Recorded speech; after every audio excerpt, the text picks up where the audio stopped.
ফেনীর আধ্যাত্মিক সাধক পীর পাগলা মিয়া ভক্ত হৃদয়ে চিরস্মরণীয় নাম। পৃথিবীর ইতিহাসে এক অঞ্চল জুড়ে থাকে একজন মহামানবের পদচিহ্ন, যিনি স্মরণীয় হয়ে থাকেন সবার হৃদয়ে। তেমনি ফেনী অঞ্চলের এক মহামানবের নাম হযরত আমির উদ্দিন পাগলা মিয়া রহমাতুল্লাহ। তার অসংখ্য কারামতের কথা এখন ও এ অঞ্চলের মানুষের মুখে মুখে বিদ্যমান, যাকে ফেনী শহরের গোড়াপত্তনকারী হিসেবে এ অঞ্চলের মানুষ চেনে। উনার প্রকৃত নাম হযরত শাহ সৈয়দ আমির উদ্দিন ওরফে পাগলা মিয়া, তবে তিনি তার আসল নামের আড়ালে পাগলা মিয়া নামেই সমধিক পরিচিত ছিলেন। তিনি ছিলেন আধ্যাত্মিক সাধক এবং সকল ধর্মের সকল জাতের ঊর্ধ্বে এক মহামানবতার প্রতীক। এ মহান পাগল সাধকের আদি নিবাস ছিল বাগদাদ।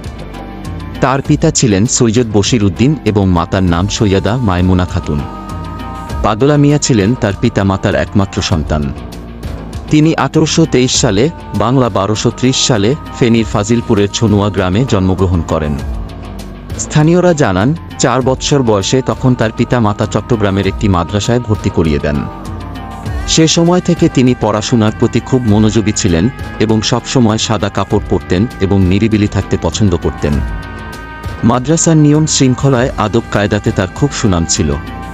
এ বিষয়ে জানতে চাইলে স্থানীয় তাকিয়া বাড়ির বাসিন্দা খন্দকার নজরুল ইসলাম জানান, ফেনীর কুতুব শাহ সৈয়দ আমির উদ্দিন বাবাজান পাগলা মিয়া সাহেব রহমতুল্লাহ আলাইহি আসলে এই ফেনীর বুকে আসার কারণেই আজকের এই ফেনী আলোকিত, এবং এই ফেনীকে নিয়ে ওনাকে নিয়ে আজকে ফেনী শহর এবং ফেনীর সকল ঐতিহ্য সৃষ্টি হয়েছে।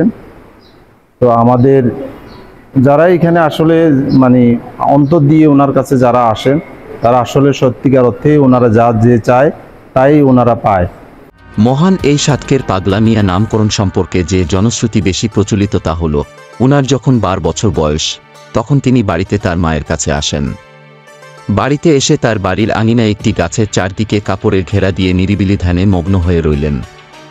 এ সময় তিনি খাওয়া দাওয়া ভুলে সকল সঙ্গ ত্যাগ করে রইলেন। বেশ কয়েকদিন এভাবে যাওয়ার পর তার স্নেহময়ী মাতা অস্থির হয়ে উঠলেন। ছেলের এ অবস্থা দেখে তিনি বিলাপ করে কাঁদতে লাগলেন আর পাগল ছেলেকে সেখান থেকে উঠে আসতে বললেন। মায়ের এ অবস্থায় তিনি সহ্য করতে না পেরে সেখান থেকে বের হয়ে আরও বেশি পাগলের মতো লোকজনকে গালাগালি করতে লাগলেন। সে সময় নিত্যবর্তী ছেলেদের ও চাষিদেরকে বকাবকি শুরু করেন। তখন তার মস্তিষ্ক বিকৃত হয়েছে এই ধারণায় তার প্রতিবেশী ও পার্শ্ববর্তী লোকজন তাকে মীরের গো পাগল বলে ডাকতে লাগলো এবং তিনি মীরের গো পাগল বলে পরিচিত হতে থাকলেন। একের পর এক আপাত দৃষ্টিতে পাগলামি কর্মকাণ্ড করে চলতে থাকে। তার সেই পাগলামোর মধ্যে ছিল গভীর আধ্যাত্মিকতা ও গভীর রহস্য। সে পাগলামি তথা আধ্যাত্মিকতা তাৎক্ষণিকভাবে না বুঝতে পারলেও পরবর্তীকালে মানুষ তা দৃঢ়ভাবে অনুভব করতে থাকে। তখন থেকে তিনি পাগল মিয়া খ্যাতি লাভ করেন।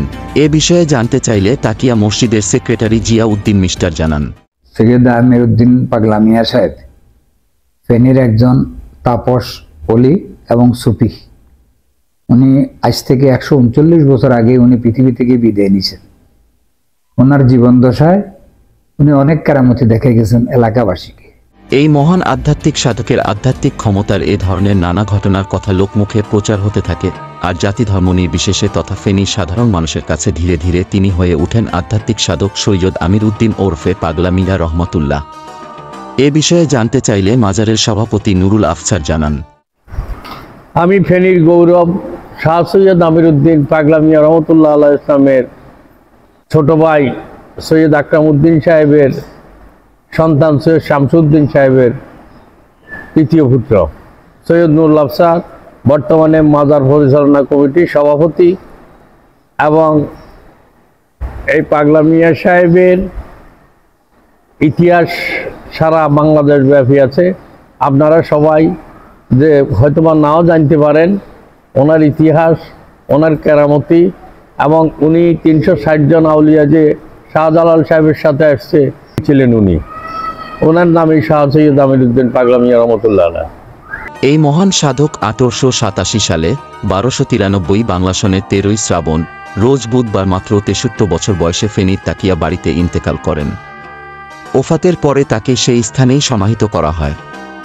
তার এই সমাধি স্থান ঘিরেই তার মাজার শরীফ বিদ্যমান রয়েছে, যা বর্তমানে ফেনী এবং তার আশেপাশের এলাকার সাধারণ মানুষদের অনেকের কাছেই অন্যতম তীর্থস্থান। এ বিষয়ে মাজারের দর্শনার্থী সাইফুল আলম হিরণ জানান, আমি সাইফুল আলম সোনাগাজী থেকে এসেছি। সৈয়দ আমির উদ্দিন প্রকাশ পাগলা মিয়ার মাজার জিয়ারতের জন্য। উনি আমাদের ফেনী তথা সারা বাংলাদেশের অহংকার। উনার অবদানে আজকে ফেনী অর্থনীতির প্রাণকেন্দ্র হয়ে দাঁড়িয়েছে উনার মাজারের সামনেই, এবং মাজারের সাথেই একটা 4 তলা ভবনের স্কুল রয়েছে, দেখতে পাচ্ছেন। প্রতিদিন শত শত দর্শনার্থী এসে এখানে কবর জিয়ারত করে যাচ্ছেন। ওনার আধ্যাত্মিক যে গুণাবলী রয়েছে, ওই গুণাবলীগুলো শুনে এবং কিছু নিদর্শন দেখে মানুষ মুগ্ধ হয়। প্রতি বছর ফাল্গুন মাসের প্রথম বৃহস্পতিবার ও শুক্রবার তাকিয়া বাড়িতে পাগলা মিয়ার ওরস শরীফ অনুষ্ঠিত হয়। সেখানে জাতি ধর্ম নির্বিশেষে হাজার হাজার লোক সমবেত হয়। তিনি আধুনিক ফেনী জনপদের মানুষের জীবন ও জীবিকার উপর অপরিসীম প্রভাব রেখে গেছেন। তাকে আধুনিক ফেনীর গোড়াপত্তনকারী হিসেবে সবাই ঐক্যমত পোষণ করেন। বর্তমান ফেনী শহরে তার স্মরণে শহরের ব্যস্ততম তাকিয়া রোড, তাকিয়া প্রাইমারি স্কুল, তাকিয়া বাড়ি, তাকিয়া মসজিদ প্রতিষ্ঠিত হয়েছে। তার কারামতের প্রভাবেই ফেনী শহর আলোকিত জনপদ হিসেবে সবার নিকট সমাদিত হয়েছে। তার আধ্যাত্মিক শক্তি সম্পর্কে ফেনী অঞ্চলে বহু জনশ্রুতি প্রচলিত রয়েছে।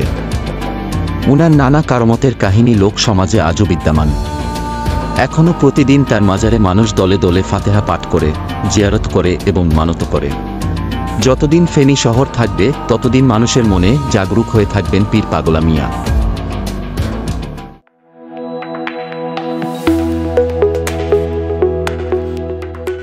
ফেনীর জমিন। আমরা ফেনী গণমানুষের কথা বলি।